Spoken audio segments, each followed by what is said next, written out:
I'm Alondra LeBron. I was born and raised in Caguas, Puerto Rico, and I'm currently a senior in high school, and I'm 17 years old.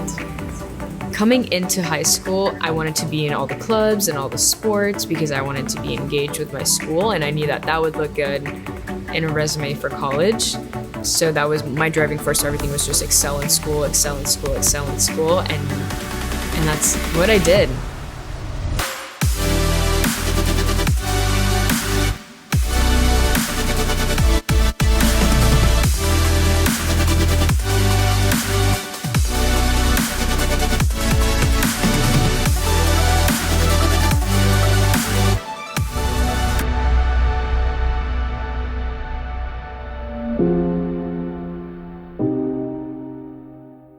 With the pandemic, I had to spend obviously a lot of time at home, but I wasn't alone at home. I was with my mom as well, and I've never really had a very concrete relationship with her. It's hard, having arguments and difficulties within my household.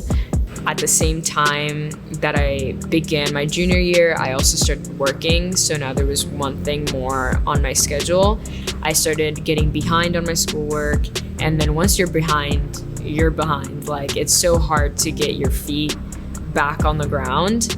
My identity revolved around good grades, and I wasn't getting those good grades anymore, so it was like I didn't have an identity anymore.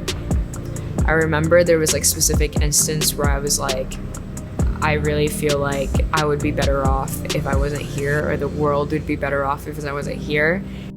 I couldn't handle it anymore emotionally and just like mentally, and I decided to call out of work. And about 30 minutes later, a friend reached out to me, and he was like, hey, there's this event going on for crew. It's called Fast Break.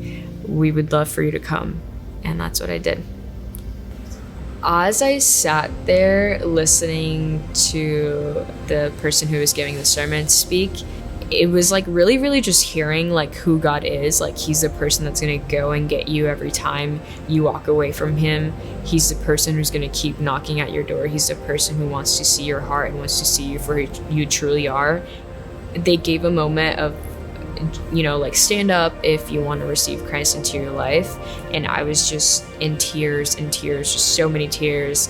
And I remember I like threw my bag down and I got up. And as I got up, he asked for my name and he was like, Alondra, God loves you. And it was more, obviously I knew he was speaking to me, but it felt like God was speaking to me. Like, God was really, really using him as a tool to talk to me, and being told the opposite of what I thought of myself and what I had been told the entirety of my life pretty much, just made me feel like at home. Like, it made me feel at home, and that my identity remained just in him and in what he thought about me and not anyone else or anything else.